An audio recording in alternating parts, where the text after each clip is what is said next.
Nih PDF-nya bisa dicek di Google ya. Ada Aqwaidul Iman. Ini berbahasa Jawa. Tapi tulisan tadi bukan tulisan Jawa, tulisan biasa. Kalau kita cek buku-buku yang tahun di bawah tahun sebelum tahun 23 ya, sebelum tahun 25 lah. Itu memang kadang tulisan, ada buku yang tulisannya itu pakai huruf Jawa juga ada.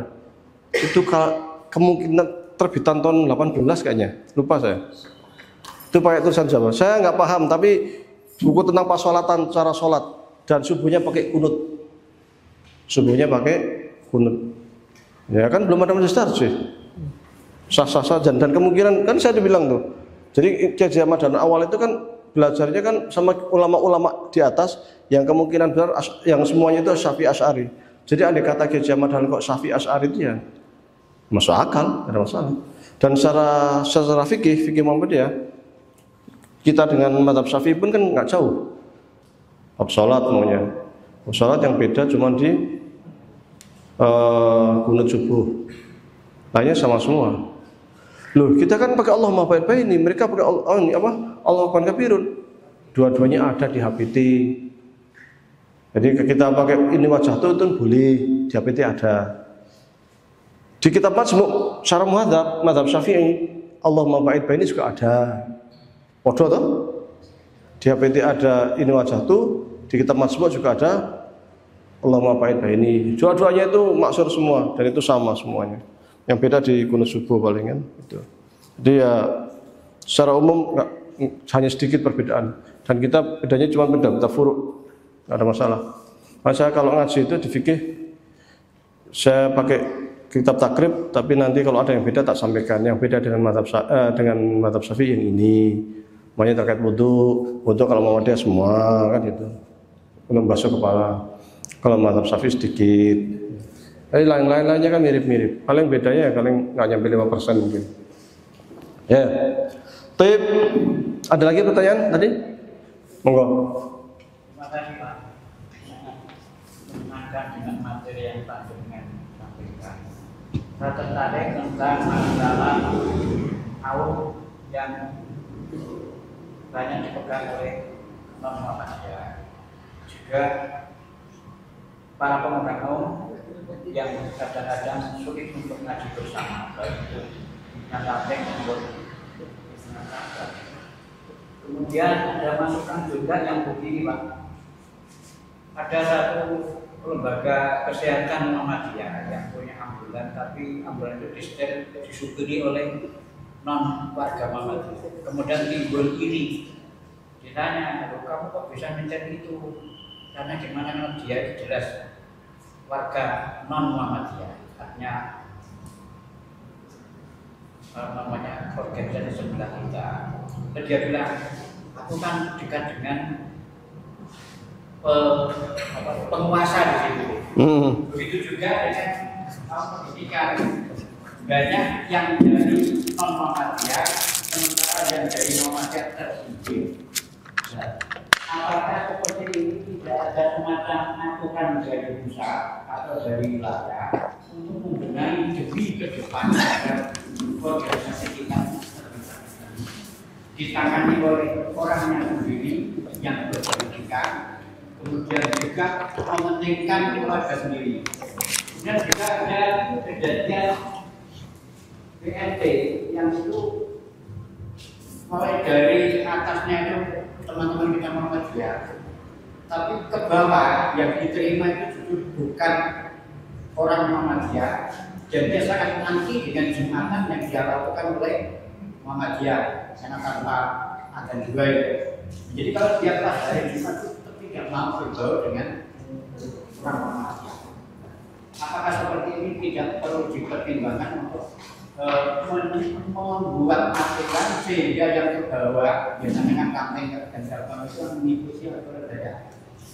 Nah, dengan demikian menurut dengan tadi sangat bagus kalau itu didengar oleh para pimpinan salting dan pimpinan salting yang punya wewenang untuk mengatur ke bawahnya.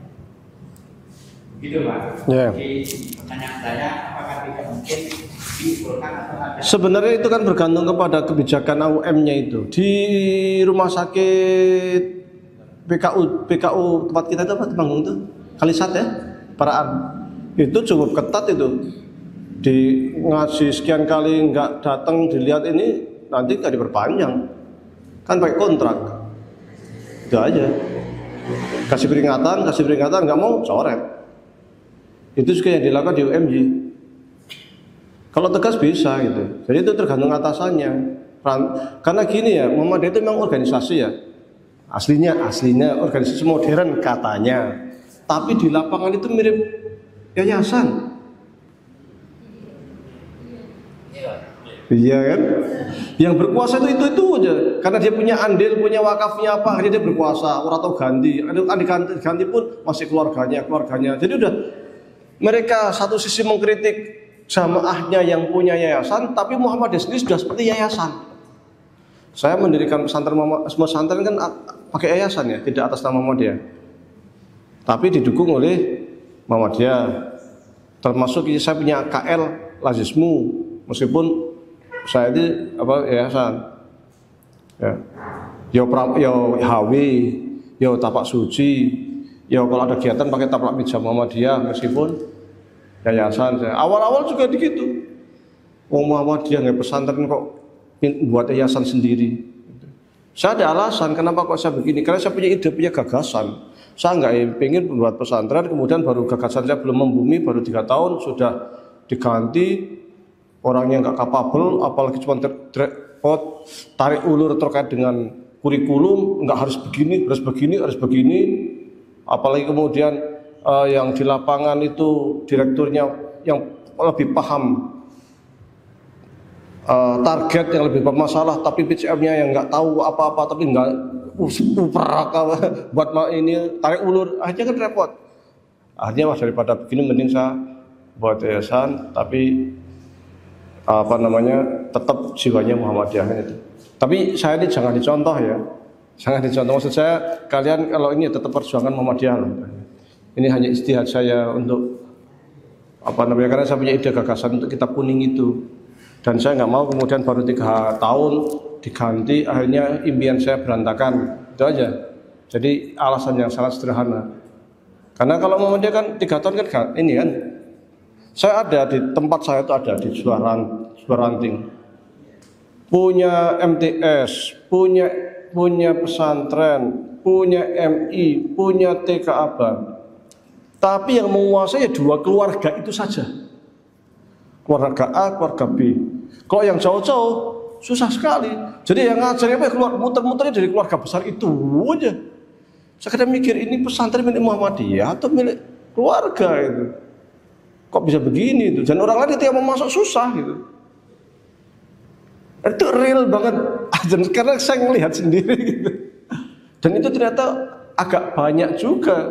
Ada yang jadi ketua ranting, pengennya jadi ketua, suruh diganti itu susahnya minta ampun. Ada juga gitu. Ada yang tetua, anak muda itu kalau mau, akhirnya anak mudanya kan nyingkir. Daripada makan hati, mending saya nggak aktif gitu kan. Kenapa? Karena orang tuanya nggak mau ngasih kesempatan. Kalau kita ini sedikit, masih muda kok udah, gini kok. Nah, konflik antara orang tua dan orang muda. Di akar rumput itu masalahnya banyak sekali. Persoalan utama itu di ego. Dan sekarang itu kadang fanatiknya itu bukan fanatik Muhammadiyah, fanatik keluarga. Pokoknya karena saya paling wakaf, paling banyak, pokoknya harus saya, gitu loh. Ya ini makanya saya bilang organisasi modern, tapi kadang di lapangannya juga nggak mencerminkan modern amat gitu. Mohon maaf, yang seperti ini jarang diungkap. Biasanya kalau ngaji-ngaji di Muhammadiyah, kalau saya justru saya ungkap. Kalau kajian Muhammadiyah kan justru yang bangga-bangga ya, AUM-nya kita banyak, sekolahnya kita banyak. Yang persoalan-persoalan ini kadang nggak diungkap. Saya pernah mengungkap kayak gini, tak tahu di YouTube diprotes juga. Bahwa itu masalah internal, biar jadi masalah internal jangan ditaruh di YouTube, bikin malu atau apa kan itu kan. Jadi kalau memang kita untuk perbaikan kan, ini ternyata masalah umum, bukan hanya di tempat saya, di banyak tempat. Ada pesantren bubar. Saya sudah lihat 2 pesantren bubar. Yang saya lihat sendiri, saya kunjungi sendiri. Konflik antara direktur dengan PCM. Bubar. Gedungnya masih ada, asramanya masih ada, masjidnya masih ada. Sayang kayak gitu. gara-gara konflik internal. Katanya modern kan, tapi kenyataannya begitu kadang kan. Nah, ini perlu kita perbaiki bersama lah. Yang jelas kita itu harus mulai dari ranting ya, dari ranting. Kalau karena Muhammadiyah itu dari bawah ke atas, bukan dari atas ke bawah. Kalau kebijakan bisa ngerti ya tinggal ketua rantingnya, ketua cabangnya maunya sekolahan ini milik cabang. Ya tinggal cabang punya kebijakan. Yang masuk sini harus sudah punya kartu anggota Muhammadiyah.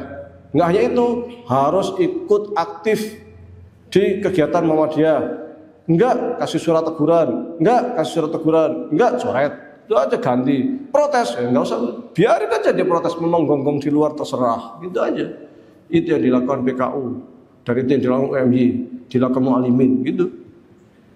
Ditegas-tegasan.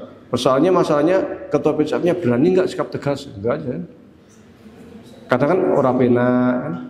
Nah kalau kita organisasi modernnya hilangkan ora penak itu, harus tegas-tegasan.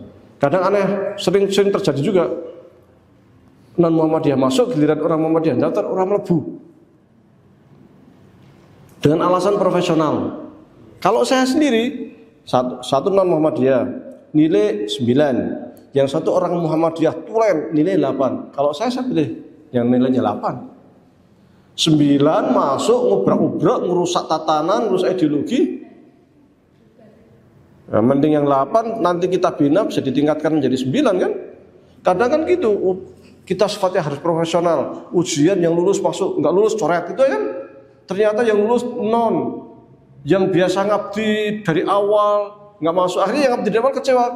Ngapain juga saya di Muhammadiyah dari awal sampai akhir berdarah-darah di Muhammadiyah, ujung-ujungnya saya mau daftar di AUM aja saya ditolak gara-gara hanya selisih cuma 1 angka. Mending saya keluar jadi tempat lain, gitu kan? Terjadi, bener terjadi. Saya nemukan beberapa kasus masalahnya. Ini kan ngelus jodoh ini kayak gini. Maka jangan kemudian kita bolehlah idealis dengan angka-angka, tapi jangan kemudian angka ini kita nomor 1 tapi kita lupa ideologi. Ideologi lebih penting dibanding angka-angka ini. Angka-angka ini bisa merusak ideologi kalau kita nggak jeli. Mending kita orang yang bisa ngoyomi menyelamatkan ideologi. Sekarang kita itu persoalannya banyak. Satu, krisis ideologi yang pada akhirnya itu terjadi eksodus keluar. Eksodus. Jadi orang Muhammadiyah pindah ke Salafi, orang Muhammadiyah pindah ke PKS, orang Muhammadiyah pindah kemana? MTA. Banyak loh gitu. Kenapa bisa terjadi seperti itu? Karena mereka merasa tidak puas di internal Muhammadiyah. Orang tau ngaji, ini ngaji kaya ngono tok. Kan itu. Sementara mereka pengen ngaji sing tenanan. Di Muhammadiyah enggak adanya di Salafi. Pindahlah ke Salafi. Arab sholat jamaah ini Muhammadiyah sampai sepi. Imamnya enggak fasih. Ya kan? Saya nemukan banyak itu imamnya Fatihah aja enggak fasih kan. Piye katanya rujuk ilal Quran was sunnah, jadi imam enggak karu-karuan, ya kan? Harus jodoh ini. Akhirnya pindah. Satu. Yang kedua, masuknya non Muhammadiyah ke dalam Muhammadiyah karena faktor AUM. Yang di dalam karena merasa nggak nyaman, nggak dapat keluar. Yang di luar yang non melihat rezeki di Muhammadiyah masuk menggerogoti di dalam. Ini bahaya. 10 tahun, 15 tahun kalau tidak diatasi ambruk. Dan yang bisa ngatasi ini ranting, bukan PP. PP kalau hanya sekedar SK, nggak ada gunanya SK kalau nggak ditindaklanjuti. Ini ranting. Maka saya kalau ke ranting-ranting berusaha untuk menyadarkan ini bahwa kita itu dalam bahaya. Harus ada gerakan, harus bergerak, merubah mindset. Kalau nggak bahaya. Ya, ada pertanyaan lain? Silakan.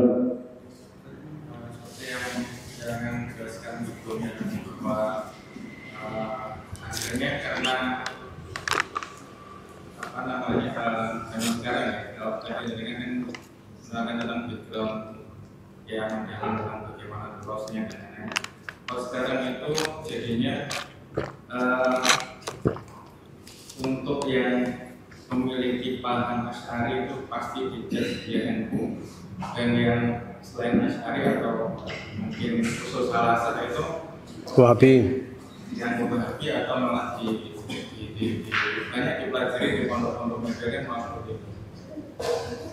Jadi kadang kita belum bisa membedakan antara mazhab akidah, mazhab fikih, NU.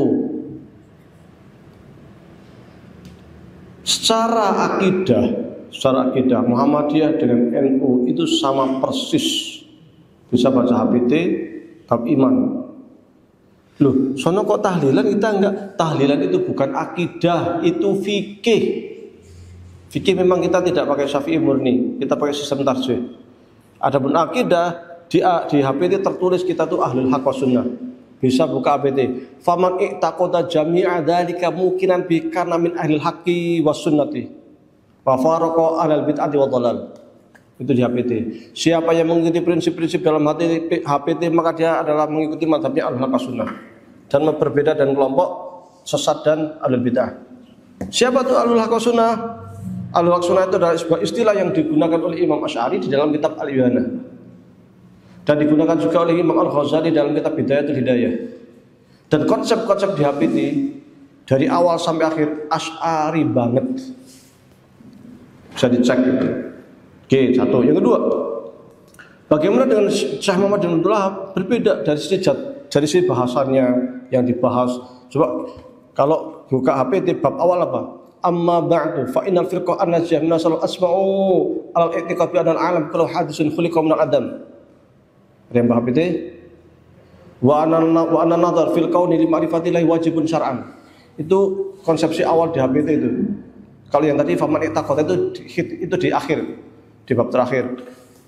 Konsepsi awalnya itu terkait firqah najiyah, terkait nadhar, terkait alam raya, terkait itu. Kalau kita buka kitab tauhidnya Syekh Muhammad bin Abdul Wahab, enggak ada dibahas itu. Langsung di bab awal itu tentang syirik, kemudian syirik akbar kemudian perbedaan antara muslim dan musyrik, gitu loh model-modelnya itu. Jadi temanya aja udah beda yang dibahas. Tema-temanya itu udah, daftar isinya itu udah beda. Sehingga bisa dikatakan yang ada di HP itu sangat berbeda dengan yang ditulis oleh Syekh Muhammad bin Abdul Wahab. Satu. Yang kedua, harus dibedakan, satu orang hapus papan tulis. Yang ngantuk. Ini yang ngantuk nih. Ya, maju. Ada enggak apa-apa. Jadi apa itu fikih, apa itu akidah? Akidah itu terkait dengan keyakinan, iman, al-i'tiqad al-jazim, keyakinan yang pasti, al-i'tiqad al-jazim, keyakinan yang terletak di dalam hati, itu akidah. Dan dalil yang digunakan di dalam akidah itu adalah dalil qat'i, subut wa dilalah. Sementara fikih itu terkait dengan amaliyah.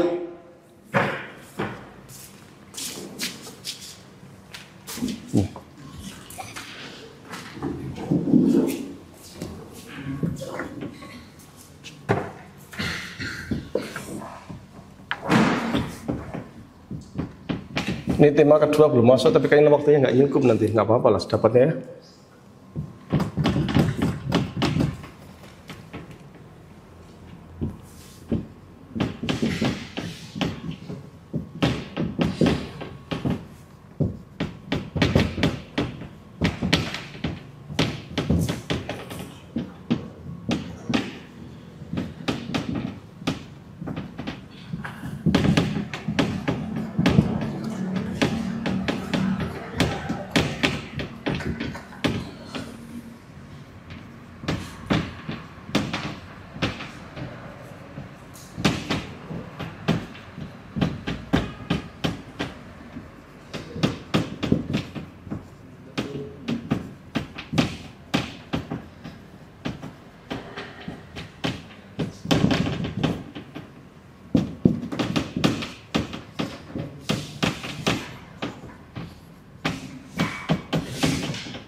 Akidah dengan fikih itu ada perbedaan begini. Jadi ketika para ulama kita merumuskan sebuah cabang ilmu, itu punya tujuan sendiri, bukan sembarangan. Sehingga jangan kemudian satu cabang ilmu dimasukkan ke cabang ilmu yang lain, nanti akan terjadi kekacauan.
Akidah itu dalilnya qat'i.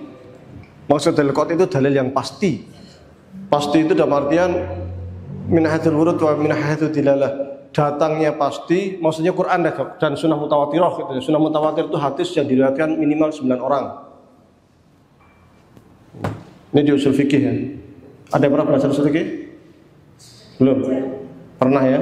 Minimal ini gini aja biar gampang di ini.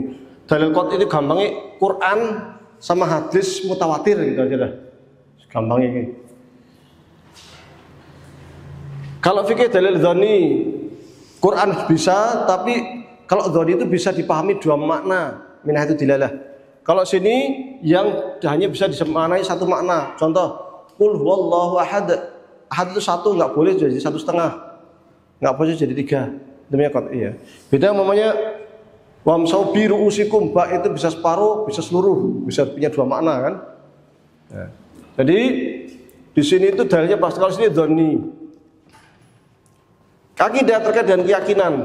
Kalau fikih amaliyah, sholat, puasa, haji, zakat, jual beli, mudharabah, murabahah, musakoh, ijar ya, sewa menyewa dan lain sebagainya lah, gadai. Ini kan praktis, kalau di keyakinan. Berbeda dalam pokok akidah kafir. Tuhan 1 atau 2. Kalau punya saya sih 3, kafir kamu. Tuhan cuma 1, Allah ahad, gak boleh beda. Beda kafir, ya kan? Gak boleh beda. Beda pokok apa? Maksudnya pokok rukun Islam dan rukun iman. Salat wajib, kalau menurut saya sih gak wajib. Kafir. Karena terkait dengan pokok rukun Islam dan rukun iman. Kecuali berbeda di dalam cabang furu' akidah, itu ahlul bid'ah. Tuhan di mana? Tuhan itu duduk di langit, punya kursi, kursinya itu gede melampaui langit bumi. Ahlul bid'ah. Karena menyamakan Tuhan dengan makhluk. Muslim, maka Syiah Muslim, Murji'ah Muslim, Khawarij Muslim, ISIS Muslim, Jamaah Islamiyah Muslim. Makanya membunuh orang ini. Ya Muslim, pelaku dosa besar, tapi Muslim. Pelaku dosa besar. Karena kalau kita bilang kafir, kalau dia sholat saya jadi makmum nggak sah. Masa sholat sama orang kafir? Dia perempuan saya nikahin nggak sah. Menikah sama orang kafir nggak sah. Dia kaya raya kecelakaan meninggal punya anak nggak bisa dapat waris. Meninggal nggak bisa dikuburkan di pekuburan kaum muslimin. Oh kafir. Jadi mengkafirkan itu tidak sederhana. Implikasinya besar. Maka jangan dikit-dikit kafir musyrik. Oh, ke kuburan, ziarah kubur itu menyembah orang kuburan musyrik. Oh, itu tahlilan musyrik. Oh, nanti kamu enggak sholat di belakang dia enggak sah. Tonggo ini punya anak gadis ayu harus nikahin ora sah. Jadi enggak sembarangan ya. Ya. Implikasi hukumnya itu nanti kafir, musyrik, munafik, mukmin. Ya. Kalau sini beda dalam fikih boleh dan itu sah. Habis ini tak terangkan ya terkait dengan bid'ah itu nanti. Habis ini langsung ya. Boleh beda. Yang satu pakai kunut silahkan. bid'ah? Enggak bid'ah, boleh beda. Yang situ pakai usoli, monggo. Cuman kita enggak pakai. Tapi kalau mau pakai silahkan. Anda yang berbeda dengan kita dianggap sesat bid'ah, kita juga melakukan bid'ah banyak loh. Nggak iya, apa-apa benar. Iya, coba dulu kita memasang foto GJ Madalan boleh nggak? Di Tarjih, di HPT, jilid 1. Nggak boleh. Sekarang boleh. Berarti dulu ketika kita, oh ada ternyata ya. Berarti dulu ketika kita mengharamkan itu kita dalam kesesatan. Kalau berbeda itu sesat. Dulu kita pakai ru'yah, HPT jilid 1. Kemudian kita pakai hisab pun beberapa kali. Hisab wujud sebuah wujud hilal. Hisab mutlak, hisab wiliyatul hukmi, hisab wujudul hilal. Sekarang dihapus semuanya, ganti kalender global. Berarti kita dulu dalam kesesatan. Kalau berbeda itu sesat. Kalau kita berbeda dengan keputusan sekarang. Dulu kalau ada pertemuan gini wajib pakai satir, sini ada perempuan masalahnya. Setelah itu boleh sekarang kan. Berarti dulu kita dalam kesesatan dong. Ya enggak ini. Maka fikih boleh berbeda. Maka Imam Hanafi berbeda kadang dengan Imam Maliki. Imam Maliki punya murid namanya Imam Syafi'i tapi juga berbeda. Imam Syafi'i punya murid namanya Imam Ibnu Hanbal, berbeda. Punya murid Dawud Az-Zahiri, berbeda. Biasa saja. Imam Syafi'i pernah sholat dekat makamnya Imam Hanafi. Imam Hanafi sudah meninggal, tidak pakai kunut. Ditanya sama muridnya, wahai Imam, bukannya kunut itu menurut engkau sunnah ab'ad? Benar. Bukannya kalau sunnah ab'ad itu kalau ditinggalkan harus sujud sahwi? Benar. Loh, ini sang imam kenapa nggak sujud sahwi dan meninggalkan kunut? Saya menghormati Imam Abu Hanifah. Boleh. Bayangin, kadang fikih itu implikasi di sini. Ini kadang satu bilang haram, satu bilang halal aja mungkin loh. Satu haram, satu halal, boleh. Contoh apa? Bunga bank. Rokok. Ada yang haram, ada yang makruh kan? Ada yang halal. Tayyib. Ya kan?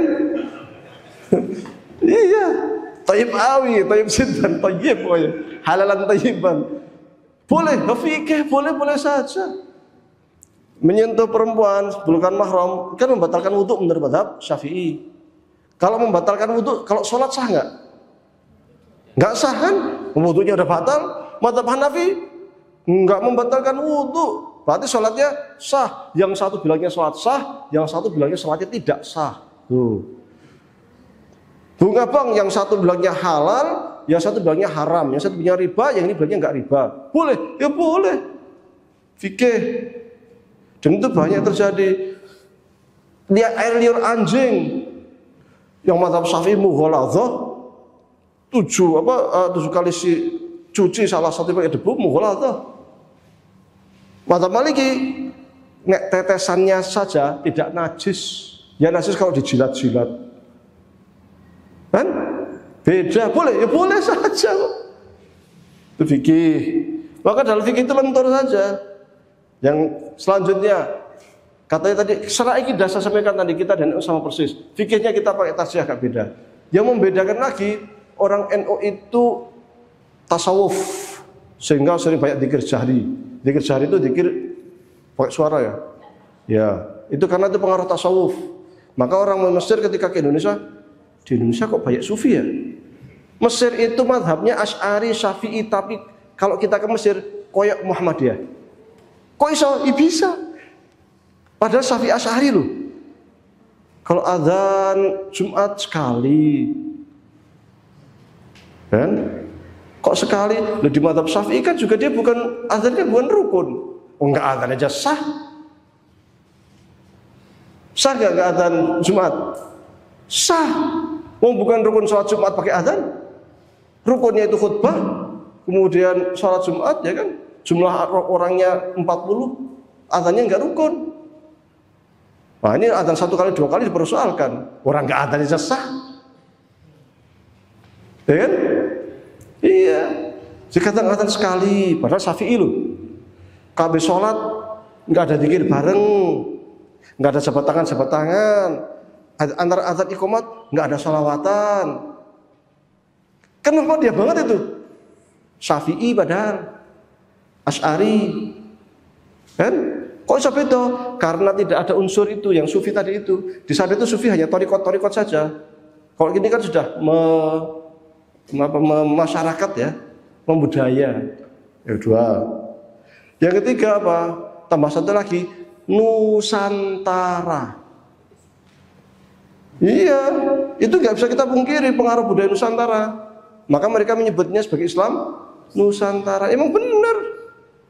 Mitung dino, matang puluh, nyatus, nyewu, mendak. Enggak ada itu di kitab takrib ada. Enggak ada kitab takrib. Kitab anak enggak ada di mazmuk yang besar. Enggak ada. Mong itu budaya Nusantara bukan enggak, makanya kita belajar fikih enggak ketemu itu. Kalau wadah berukasan di NU pun enggak dipakai aslinya kalau yang dari pusat. Karena itu berdasarkan ru'yah, mimpi syekh. Ya, itu nggak dipakai. Tapi kalau ada kiai-kiai yang pakai itu ya silahkan saja. Tapi secara umum kalau niatnya sholat berbekasan, seluruh ulama NU mengharamkan bid'ah. Kalau niatnya sholat berbekasan. Tapi kalau niatnya sholat hajat atau sholat lail atau apa, itu masih inilah. Ya. Jadi budaya Nusantara ini kental di mereka itu. Maka inilah yang menjadi pembeda kita dengan mereka. Padahal akidahnya sama persis, tapi karena kita tasawufnya praktek, ya, bukan torikot. Kemudian budaya Nusantara ya ada. Kiai Madala juga pakai itu, pakai kemben, pakai apa? Ini pakai itu kan? Itu kan Nusantara, pakai jarik kan? Pakai jarik. Itu kan Nusantara juga itu. Tapi ya enggak amat begitu, sehingga akomodir terhadap budaya Nusantara kita memang agak kurang. Berbeda dengan kelompok mereka. Ini sehingga kita berbeda dengan mereka. Maka kalau NU itu ya harus empat ini menjadi satu. Ya Asy-Syafi'i, ya Asy'ari, ya Sufi, ya Nusantara. Kalau hanya Syafi'i Asy'ari itu dengan Muhammadiyah agak dekat sekali. Saya kasih contoh tadi di Mesir, yang Syafi'i Asy'ari dengan Muhammadiyah dekat banget. Maka biasanya kadang kalau di sana itu ada yang kiainya, ada imamnya kadang nggak kunut, kadang kan nggak kunut. Kalau makmumnya itu belum tahu fikih, nanti imamnya salam dia sujud sahwi. Padahal yang makmum harus ikut imam. Imamnya nggak kunut ya nggak sujud sahwi, ya nggak sujud sahwi kan gitu. Ya. Ini ada pertanyaan sebelum saya pindah tema. Tiga. Tanya Ge. Monggo. Kalau di desa kan ada masih kental sekali ada istilah 3 hari 7 hari dan sebagainya yang sebelum kemudian sampai tadi itu. Kemudian padahal kan itu bagian dari ada Nusantara di satu orang. Kemudian kita sebagai warga Muhammadiyah itu masih banyak yang melakukan atau bahkan itu ada di dalamnya yang 3 hari yang 7 hari. Padahal dalam himpunan tarjih kelihatannya baik 3 hari atau 7 hari itu tidak ada. Karena kan baca seperti itu.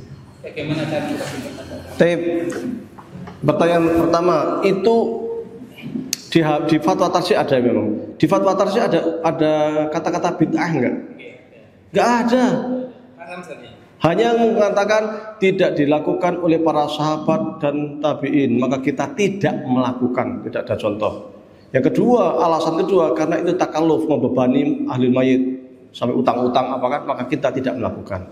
Sehingga tidak melakukan Muhammadiyah itu ada ilat. Pertama karena dianggap membebani, yang kedua tidak dilakukan oleh Rasulullah. Pertanyaan, apakah setiap yang tidak dilakukan oleh Rasulullah itu berarti sesat? Enggak. Apakah tradisi masa lalu yang kemudian dimodif dengan doa-doa itu sesat? Belum tentu. Minta kasih contoh. Kalau dulu sebelum zaman Rasul, zaman jahiliyah lah, akikah itu ada akikah.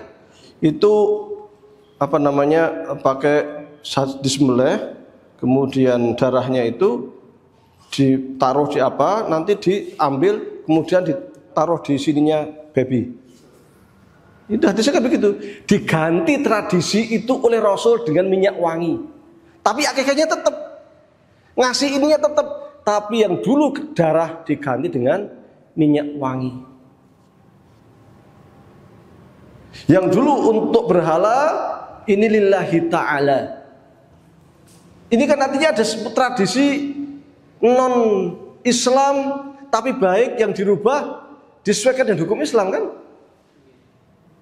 Nah ini kan artinya 3 hari 40 itu kan non Muslim awalnya kita akui. Tapi kalau ngumpulnya itu, kalau saya sering mengatakan gini, selama tidak ada mistis, tidak ada sajen, murni doa, ya monggo saja doa itu dianjurkan. Doa kan sunnah, mendoakan mayit kan sunnah. Cuman kalau kita sebagai pemuda kita tidak melakukan. Bagi yang melakukan ya silahkan. Saya diundang ya datang. Wong doa kok mendoakan kan Rabbana fir lana wali ikhwanina alladziina sabaquna bil iman. Ya Allah ampuni saya dan dosa orang sebelum saya. Kan mendoakan itu. Kita ketemu juga assalamualaikum. Itu kan mendoakan orang lain juga. Assalamualaikum itu. Kita ada yang bersin alhamdulillah yarhamukallah yahdikumullah. Itu kan mendoakan.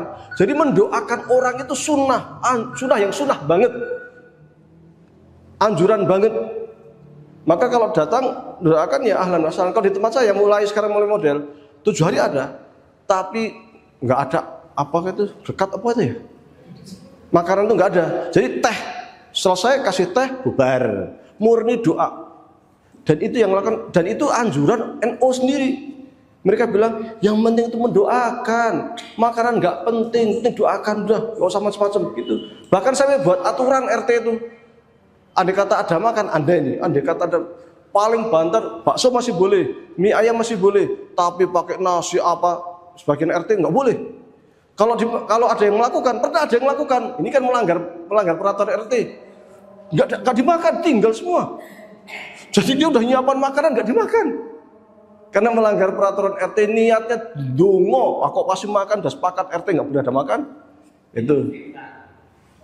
Masalah doa memang seperti itu. Cuma masalahnya di area itu kan ada kirim, namanya ilahan lebih dan sebagainya.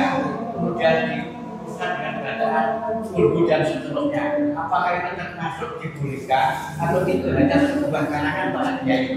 Mendoakan itu kalau kita coba buka di arti Muhammadiyah bab pertama itu surat Al-Fatihah. Kenapa kok pakai surat Al-Fatihah? Apakah ada dalil kalau kita membuka suatu pakai Al-Fatihah? Atau pas acara ini, mari kita buka acara ini dengan baca surat Al-Fatihah. Ada nggak? Nggak ada. Tapi kenapa ADRT pakai Al-Fatihah? Cari berkah. Mudah-mudahan dengan bacaan surat Al-Fatihah ini acara menjadi lancar. Kan gitu kan? Itu kita membolehkan. ADRT ada. Jadi nggak ada masalah. Ketika baca Yasin, Yasin kan bagian dari Fatihah, dari Al-Quran. Ya. Qul huwallahu ahad, Anas kan itu bagian semuanya di ayat-ayat Al-Quran. Baca Al-Quran, faqra ummata yasra minhu, sangat dianjurkan. Silakan baca ayat Al-Quran, sangat dianjurkan. Zikir wadkurullah dzikran katsiran, sangat dianjurkan. Ya. Jadi kalau terkait hanya dengan zikir-zikir, terkait dengan doa-doa, sangat dianjurkan. Cuman memang itu tidak pernah dilakukan oleh baginda Nabi. Maka posisi kita tidak melakukan sesuai dengan fatwa tarjih. Tapi andai ada yang melakukan, silahkan saja. Kan gitu. Ya. Ini habis sholat masih ada nggak? Oh siap. Berarti habis sholat kita ingatkan antara bid'ah, antara rajih, marjuh dan bid'ah. Ini masih terkait dengan ini berarti nanti. Tapi akan saya dari akarnya supaya kita lebih bisa memahami. Ya, kita tutup ya. Saya udah sholat, nanti yang belum sholat dulu. Baik, syukron. Assalamualaikum warahmatullahi wabarakatuh.